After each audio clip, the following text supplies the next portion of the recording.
Ada seorang pendeta yang memberi kesaksiannya ketika dia sedang bertugas untuk mengunjungi di suatu penjara. Dan pada saat dia memasuki pintu gerbang penjara itu, dia baru sadar bahwa dia lupa membawa kartu identitas pengenal dirinya. Yang dia bawa hanya driver license. Jadi dia tidak membawa kartu tanda pengenal bahwa dia berasal dari satu gereja yang sudah ditugaskan untuk melakukan pelayanan di penjara itu. Lalu saudara, setelah membaca driver license dari si pendeta ini, petugas itu kemudian membuatkan surat izin untuk boleh memasuki penjara itu untuk melakukan pelayanan di sana. Dan pada saat membaca surat izin itu, saudara, si pendeta ini ketawa-ketawa sendiri, senyum-senyum sendiri. Loh, kok bisa gitu? Karena ada sesuatu yang aneh di dalam tulisan itu, saudara. Karena di dalam kolom itu ada pertanyaan yang harus diisi, yang menyatakan si pendeta ini asalnya dari gereja mana, atau utusan dari gereja mana. Lalu si petugas yang menuliskan, dia tulis Jesus. Jadi utusan Jesus dia sebut. Jadi dia senyum-senyum sendiri, saudara. Petugas ini mungkin bercanda, saudara, make a joke. Tetapi apa yang dia tuliskan itu memang itulah yang benar. Si pendeta ini bukan hanya diutus dari gerejanya untuk melakukan satu pelayanan di penjara itu, tetapi sesungguhnya dia adalah utusan Tuhan.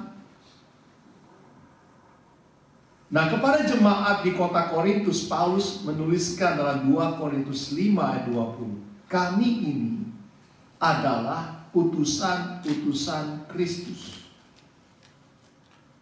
Kalau saya boleh ganti, kita ucapin sama-sama. Kata kami diganti kita. 1, 2, 3. Kita ini adalah utusan-utusan Kristus. Jadi bukan hanya Paulus dan kawan-kawannya yang ada pada gereja mula-mula, tetapi sampai hari ini, you and me, we all together, we are the messengers of Jesus Christ. Jadi saudara, ini tidak berlaku hanya bagi Paulus, bagi pendeta ini, tapi semua. Sebagai gereja, saudara, jemaat Tuhan, kita ini utusan Tuhan di dalam dunia ini.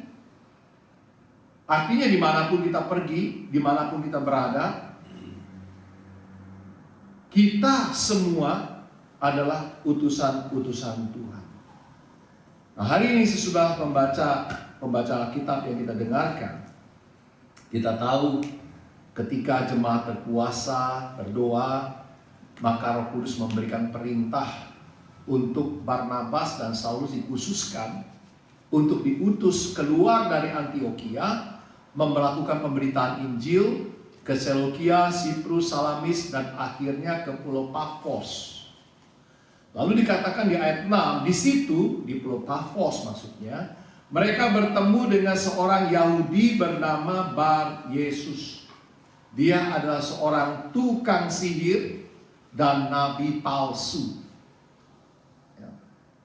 Nah, melalui ayat-ayat yang sudah kita baca tadi, saudara, ada beberapa hal yang kita bisa pelajari. Ada 3 hal yang kita bisa pelajari. Yang pertama itu adalah ciri-ciri atau tanda-tanda utusan Tuhan dan utusan setan. Ya.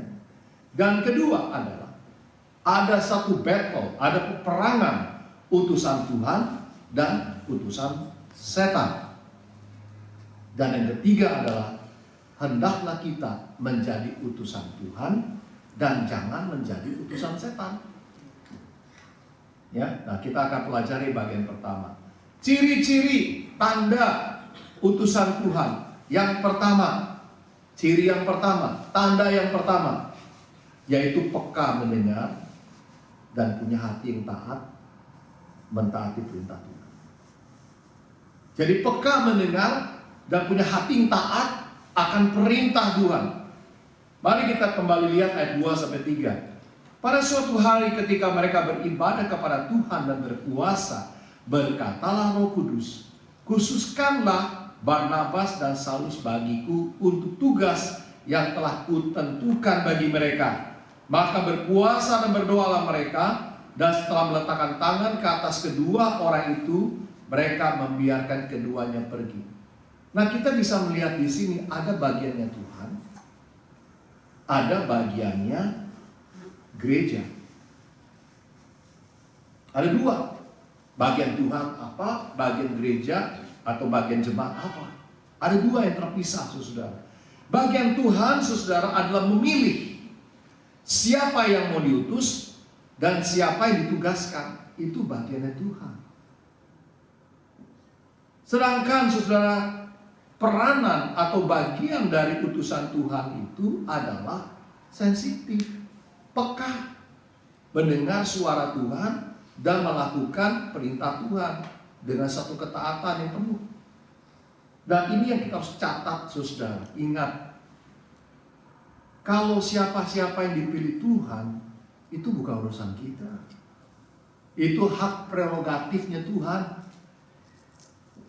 Bukan gereja yang menentukan, bukan jemaat yang menentukan, bukan pemimpin yang menentukan, yang memilih siapa-siapa.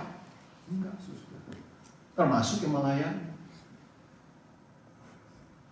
Kita nggak bisa mengatakan, oh yang ini yang boleh, yang ini nggak boleh. Itu hak prerogatif dari Tuhan. Tuhan yang menentukan. Dan kalau sudah Tuhan yang menentukan, nggak ada kata tidak. Manusia itu nggak bisa lari dari apa yang Tuhan suruh, saudara. Semakin dia menolak, semakin dia sengsara hidupnya. Karena apa? Karena itu panggilan Tuhan, ketetapan Tuhan, nggak bisa diganggu oleh manusia. Jadi apa yang dilakukan gereja? Apa yang dilakukan oleh jemaat? Kita cuma mendoakan. Kita cuma mendukung para utusan Tuhan ini, baik itu secara moral dan juga finansial.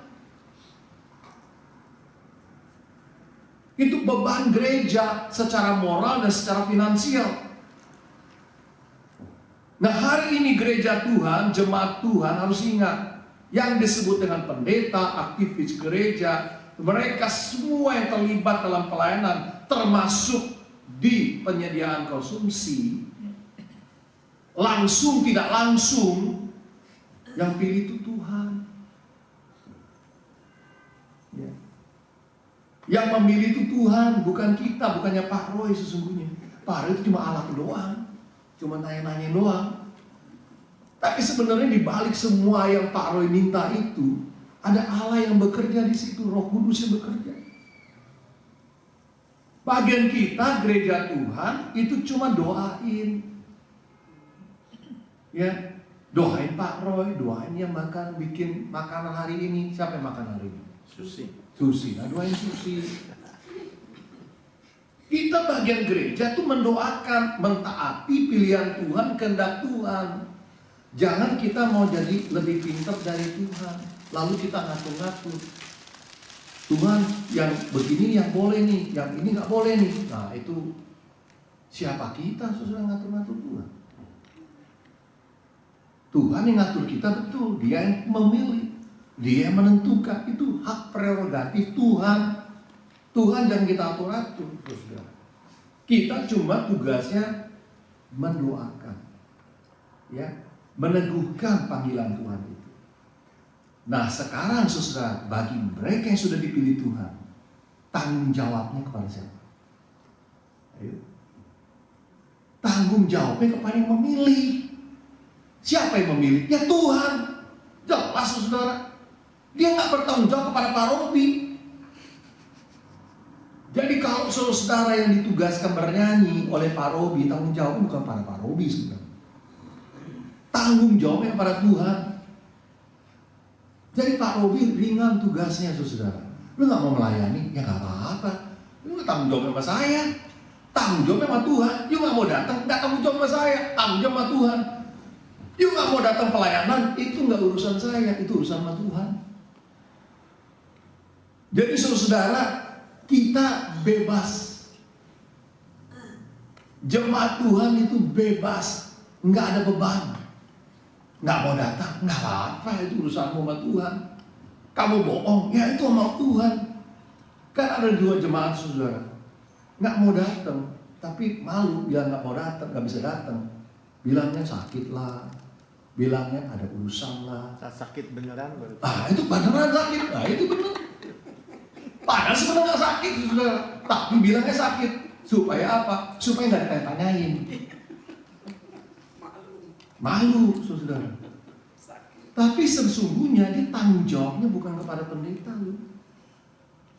Tanggung jawab kepada Tuhan yang sudah memanggil dan memilih mereka. Nah, bagaimana kita semua di tempat ini?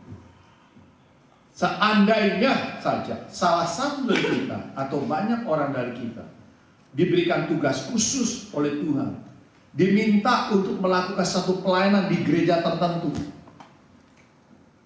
Misal bukan di gereja ini, di tempat lain. Sekalipun saya bilang jangan, nggak bisa saudara. Siapa saya nentu nggak boleh dan nggak bisa. Itu Tuhan yang nentuin saudara pergi ke sana. Karena bosnya itu Tuhan, bukankah saya bosnya. Saya dengan Pak Robi, kita tidak punya hak prerogatif untuk menentukan saudara melayani di mana dan apa pelayanan saudara. Itu yang harus saudara ingat. Kita sama-sama pelayan. Status kita sama. Bedanya tempat doang. Satu di mimbar, satu di bawah, satu di sana, di pinggiran, main piano maksud saya. Ya, itu beda-beda panggilan dan pelayanan kita. Tetapi bos kita sama. Bos kita Tuhan Yesus. Nah, ini yang kita sadari. Jadi kalau sampai kita mau tetap ada di sini, itu perintah Tuhan. Jangan selalu berpikir soalnya gak enak hati gara-gara ada Pak Robi. Jangan begitu. Wah, saya gak enak loh, Pak Robi kan ada di gereja itu. Saya barusan ketemu tuh ada jemaatnya Pak Robi. Siapa namanya tadi? Tini. Hah? Tini. Namanya Tini juga lah. Hah? Kartini. Kartini, yang sana Suhartini, yang ini Kartini. Ya, Tini juga namanya. Ya kan? Nah, kita ketemu tadi. Lah, saya kan orangnya ramah saudara. Makanya saya ngajak dia yamca minggu depan. Saya bilang minggu depan Pak kita yamca di sini, baru kita ke gereja. Nanti kita yamca, saya bayar Pak. Wah nggak enak, nggak apa-apa. Next berikutnya Bapak yang bayar. Gitu. Wah iyalah masa gue yang bayarin terus, ya kan? Sekali aku yang bayar, waktu pertama doang. Udah berikutnya, nah kamu yang bayar, gitu dong. Ya. Nah kan pinteran dikit gitu kan. Untuk mancing doang nggak apa-apa kan? Nah itu dia saudara. Supaya apa? Supaya dia mau ke gereja kita. Tujuan kan gitu. Mancing saudara. Jangan mancing di air keruh tapi ya. Itu nggak boleh mancing di air keruh. Kita mancing untuk kebaikan. Tetapi sekali lagi, dia ke gereja ini karena apa? Karena Arobi, karena saya, atau karena Tuhan? Karena yamca. Atau karena yamca? Itu lebih kebangkitan lagi kalau begitu Bang. Tapi saya percaya saudara, kalau dia mau ke gereja ini bukan karena kami berdua, bukan karena yang lain-lain, karena Tuhan yang suruh dia untuk bisa melakukan pelayanan di tempat ini. Rena bisa tolong thank you. Jadi Bapak Ibu Saudara, ini yang kita harus sadari, yang kita harus hikmat. Dengan hikmat kita mengerti hal ini. Yang kedua, berani dan rajin memberitakan Injil kebenaran. Tanda kedua dari utusan Tuhan ini, kan tadi kita bicara tanda-tanda atau ciri-ciri ya. Yang kedua ya, itu berani dan rajin memberitakan Injil kebenaran. Ini saudara di YouTube banyak beredar yang namanya apologets, ya. Itu banyak sekali di YouTube saudara. Dan mereka itu seringkali terlibat dalam perdebatan agama. Dan tidak jarang, bahkan sering sekali itu yang namanya hamba Tuhan itu dibully saudara. direndah-rendahkan, dikata-katai dengan segala macam kata-kata yang tidak pantas diucapkan. Nah, apakah hamba Tuhan ini mundur? Apakah hamba Tuhan ini ciut nyalinya? Takut gitu? Takut diancam-ancam? Enggak, makin semangat mereka. Makin direndahkan, mereka semakin gerilya, semakin semangat untuk melayani. Semakin berani, semakin rajin. Itu kenapa? Kok bisa begitu? Mereka nggak takut mati, sudah kenapa? Karena ada Roh Kudus di situ. Roh Kudus itu yang menguasai. Roh Kudus itu memberikan kepada mereka keberanian untuk terus melayani, untuk terus memberitakan Injil. Sehingga utusan Tuhan ini nggak ragu, nggak bimbang, nggak takut. Karena ada Roh Kudus di situ yang menolong mereka, sehingga mereka terus mengabarkan berita baik ini. Dan semakin dihambat, semakin merambat. Semakin ditekan, semakin melejit. Itu mendorong mereka lebih semangat, saudara, semakin rajin. Nah, saya saudara, dalam beberapa kali saya bercakap-cakap dengan beberapa jemaat yang terlibat dalam pelayanan. Jujur saya katakan seringkali bukan saya menguatkan orang itu menguatkan saya. Kadang-kadang saudara, pendeta ini lemes juga kalau jemaat yang mendengar khotbah cuma dikit, saudara. Benar nggak Pak Rudi? Memang sih idealnya saudara kita nggak peduli mau berapa banyak orang yang datang. Tetapi semangat itu pasti berbeda ketika banyak yang datang mau mendengarkan khotbah dan sedikit yang datang. Itu akan berbeda, saudara. Kalau ini jemaat penuh sampai atas sampai bawah, saya semangatnya 3 kali lipat daripada hari ini. Betul nggak? Karena itu manusiawi, saudara. Bukan saya katakan saya lebih hebat dari apa siapapun, bukan. Itu semangat itu akan berkobar-kobar kalau lebih banyak jemaat yang hadir dan datang. Tetapi seringkali ketika saya melayani, bukan saya yang dikuatkan, tapi orang-orang itu yang menguatkan saya. Ya. Saya waktu kemarin, waktu kita latihan, saya dapat cerita, ada yang bangun jam 2 pagi dan belum tidur, belum istirahat, tapi tetap berlatih untuk hari Jumat kemarin. Ada yang jam 4 pagi bekerja seharian, capek, tapi tetap semangat, tetap rajin melayani Tuhan. Itu saudara yang menguatkan saya, yang membuat saya bertahan. Karena ada orang-orang yang setia. Ada orang yang tidak mundur sekalipun susah. Dan saudara tahu nggak? Itu yang menguatkan saya untuk terus bertahan sampai hari ini. Kalau mau jujur, saya capek juga, saudara. Udah 2 tahun nih. Pertumbuhan dikit banget. Sebentar datang, bentar pergi. Bentar datang, bentar pergi. Lu kayak ingus aja begitu. Ingus turun naik gitu loh. Udah kayak ingus aja nih jemaat sebilang begitu kan. Buang tapi, aja. Buang. Oh, jangan dibuang, sayang. Itu ngeri-ngeri sedap. Tapi saya bilang ini saudara. Jadi itu bikin saya kadang lemes juga. Ini orang aku udah layan, bentar ngilang, bentar datang, bentar absen. Ini gimana nih? Udah kayak ingus saya bilang gitu kan tadi. Tapi yang memberi saya kekuatan untuk bertahan siapa? Itu yang 2 pagi datang, pelayanan jam 4 pagi, yang di atas genteng katanya tadi ya. Enggak usah di atas genteng. Ya, masih di atas roof. Iya kan? Mukanya udah merah-merah, udah kejemur di atas, tapi minggu mau tetap pelayanan, gitu kan? Jadi saudara, itu yang menguatkan, berbuat saya bertahan. Amin. Apalagi mantu saya datang nih, calon mantu. Sebenarnya 2-3 kali lipat. Begitu mau datang, aduh berbunga-bunga tuh hatinya. Kenapa? I love her. Bukan cuma Rena yang sayang sama Novi, aku juga sayang sama Novi. Dan dia datang itu aku suka cita lihat dia datang. Cuma aku sedih hari ini karena Marvian dan Gaby nggak bisa datang, nggak tahu kenapa. Tapi saudara, itu yang membuat hati ini bersuka cita. Karena kedatanganmu itu menguatkan aku.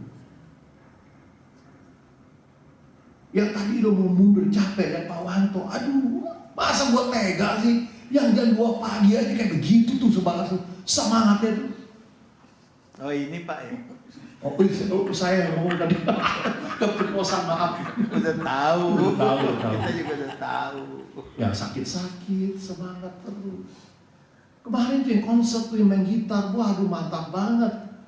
Wow, gitu suara bergetar di mana-mana. Tapi orang tepuk tangan, wah rame banget kemarin itu. Kita dapat aplaus dari Salfos. Tadi Peter sama teman-teman juga udah booking kita loh, next year udah booking dari sekarang. Haleluya. Dia bilang, next concert ya, we want you again, katanya. Dia mau minta lagi kita untuk mengisi konser mereka. Karena mereka sangat happy dengan kita. Haleluya. Jadi Bapak Ibu Saudara, itu yang menguatkan. Semangat yang saudara-saudara miliki itu menularkan orang lain. Jadi saya berdoa dan saya terus berdoa supaya kita akan bersama-sama terus seperti hari ini. Nah, banyak kesulitan, ya. Banyak masalah, ya. Tapi percaya atau tidak, yang semua yang namanya masalah, pergumulan, kesulitan, di tangan Tuhan diubah jadi vitamin. Percaya itu? Tadi saya baru ngomong sama Ibu Ana. Ibu Ana, baru saya berdoa loh. Waktu di rumah tuh saya ingat Ibu Ana, saya doa, Tuhan kalau bisa Ibu Ana datang. Kan Ibu Ana tuh. Kenapa? Karena Rocky bilang gak bisa datang. Karena lagi sakit Priskanya. Jadi anak-anak Sunday school kan gak ada. Lah istri aku kan jadi nganggur dong. Gak ada kerjaan dong. Nah makanya aku doa tadi. Datang dia. Saya langsung gitu. Datang lu. Doa aku didengar Tuhan. Aku senang. Jadi itu pergumulan kita. Saya katakan kepada Ibu Ana, nanti saya ngomongin. Dia lagi punya pergumulan yang berat. Semua pergumulan, semua masalah kita, di tangan Tuhan diubah jadi vitamin. Percaya atau apa aja, mujizat masih terjadi. Jadi jangan nunggu rapture dulu, jangan. Tuhan bisa mengubah itu. Di tangan Tuhan, engkau akan lihat mujizat Tuhan itu nyata. Mujizat itu nyata, saudara. Apa yang kau tak pikirkan itu terjadi dalam hidupmu. Yang paling penting, prioritaskan Tuhan nomor 1 dalam hidup. Dan kuasa Tuhan dinyatakan dalam hidup. Yang ketiga, memiliki kuasa ilahi. Kisah 13 dan 11. Sekarang lihatlah tangan Tuhan datang menimpa engkau, dan engkau menjadi buta. Beberapa hari lamanya engkau tidak dapat melihat matahari. Dan seketika itu juga orang itu merasa diliputi kabut dan gelap, dan sambil meraba-raba ia harus mencari orang untuk menuntun dia.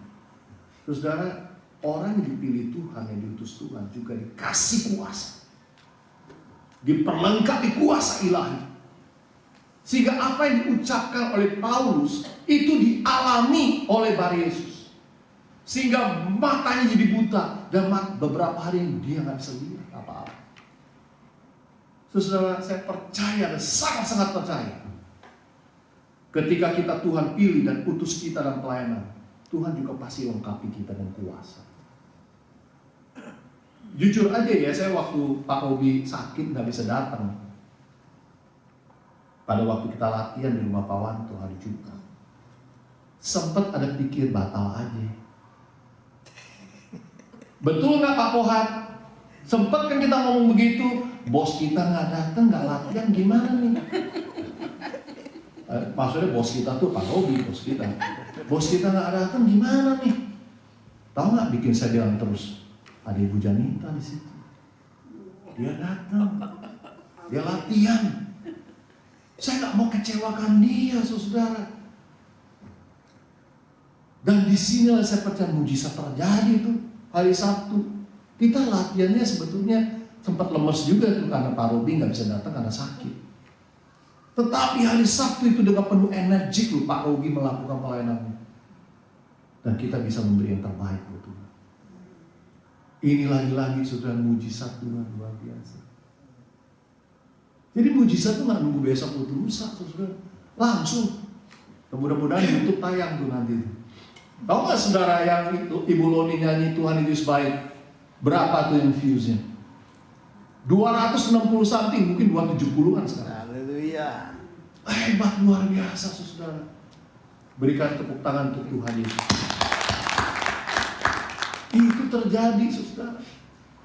Lama-lama GCIC mendunia nih. Bukan cuma di Australia, kan kita nyanyiin tuh.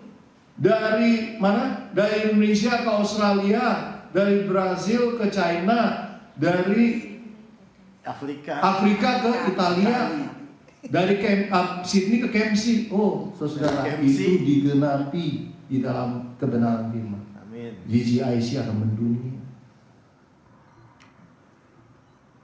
Oleh karena itu saya tetap percaya, sekalipun saya belum bisa melihat hari ini, mungkin next berikutnya tempat ini penuh atau di tempat lain yang penuh, tapi tetap GCIC. Itu akan melimpah dengan orang-orang yang haus akan Tuhan. Dan tunggu itu akan terjadi. Dan saudara bisa catat karena khotbah saya direkam hari ini. Melalui perkataan kita, melalui iman kita, apapun yang secara logika tidak mungkin terjadi, pasti kita alami. Saya katakan pasti, definitely you will see it. Because what? Because our God is much greater than our problems. And His power that works in us is much mightier than our enemies. And you can see miracles happen. Karena the power of God is in you and me. Nah sekarang kita lihat ciri tanda utusan setan. Yang pertama, menghalangi pelayanan dan membelokkan iman.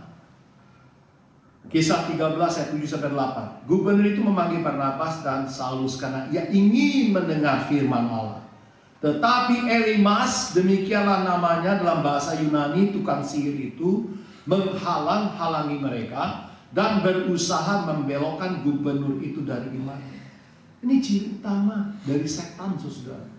Selalu menghalangi pekerjaan Tuhan, selalu menghalangi pelayanan, selalu membelokkan orang keluar dari imannya. Ini yang harus membuat kita waspada. Jangan sampai iblis itu malah pakai kita. Sadar atau nggak sadar, kita bukan jadi utusan Tuhan, kita jadi utusan setan. Kita jadi penghalang, kita jadi penghambat dalam satu pelayanan. Sadar atau nggak sadar, saya yakin sudah iblis juga ada paling banyak itu di gereja, sudah bukan di kuburan. Salah itu. Jangan saudara pikir iblis itu di kuburan, itu nggak ada kerjaan buat iblis di sana.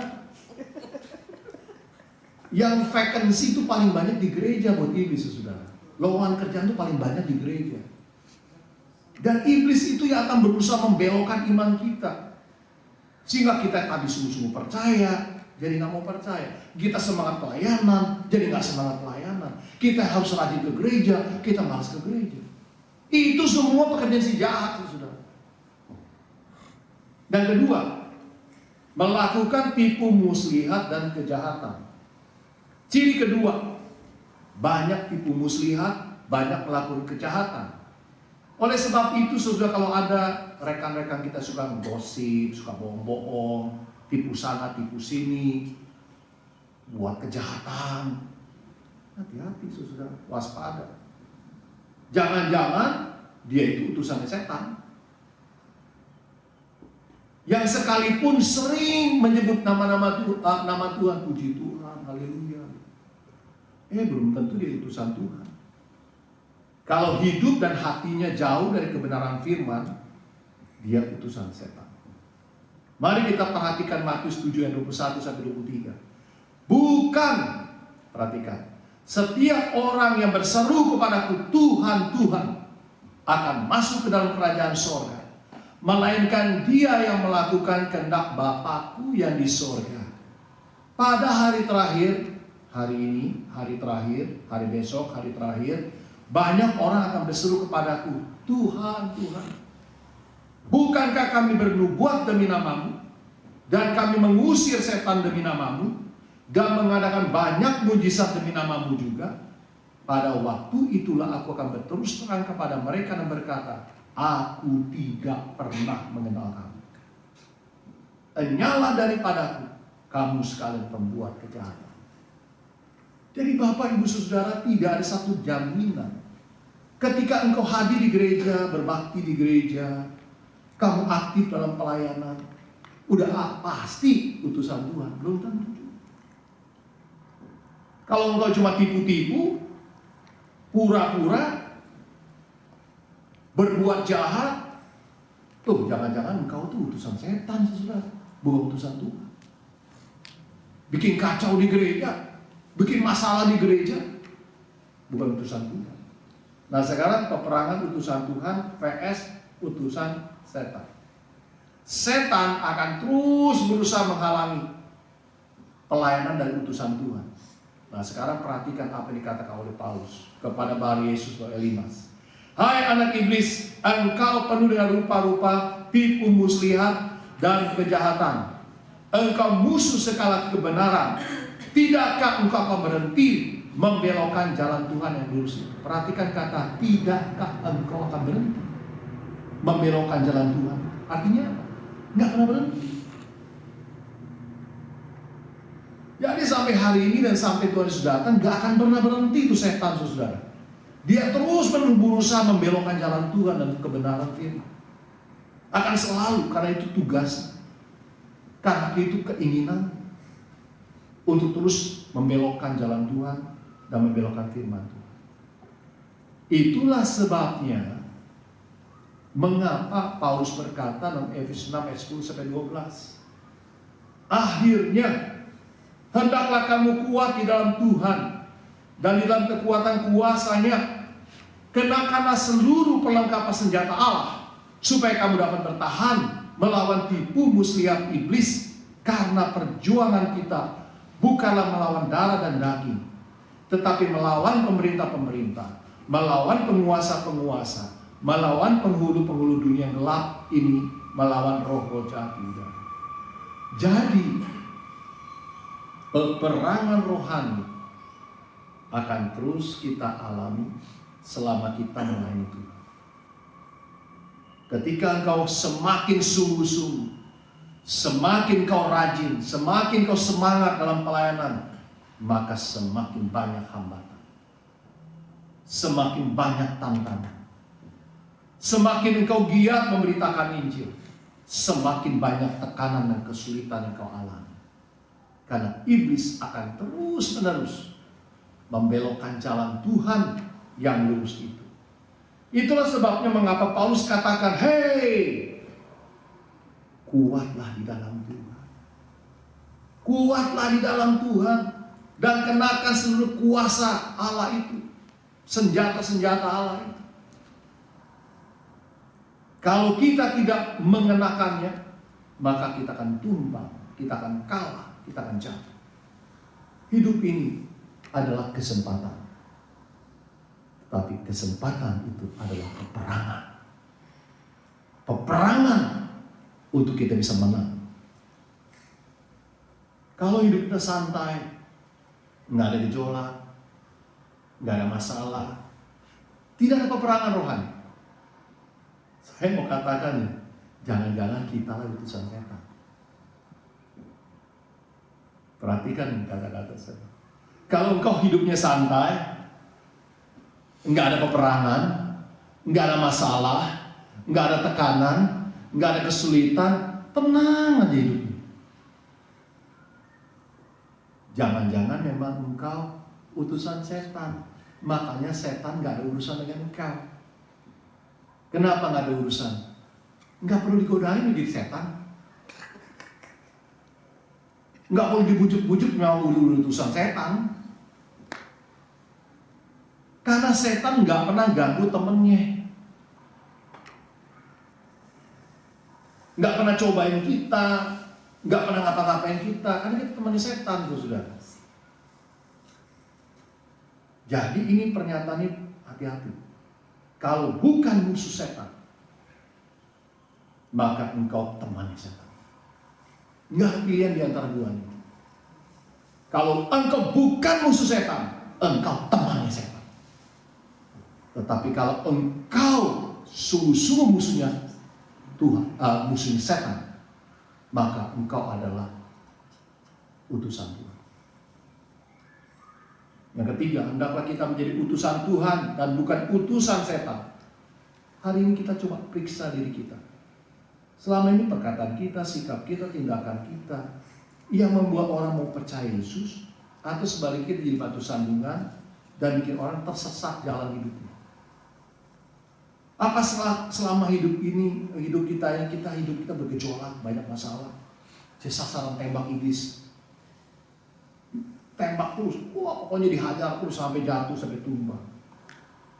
Kalau engkau jadi sasaran tembak si jahat itu, berbahagialah. Karena itu artinya engkau musuhnya setan, utusan Tuhan. Sebaliknya kalau hidupmu damai, nggak ada peperangan rohani, waspada. Mungkin kau adalah utusan setan. Bertobatlah.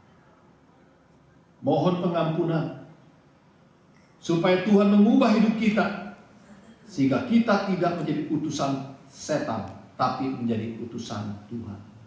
Dan kalau kita sudah jadi utusan Tuhan, ingat, waspadalah dan bersiagalah. Karena apa? Peperangan kita bukan melawan darah dan daging.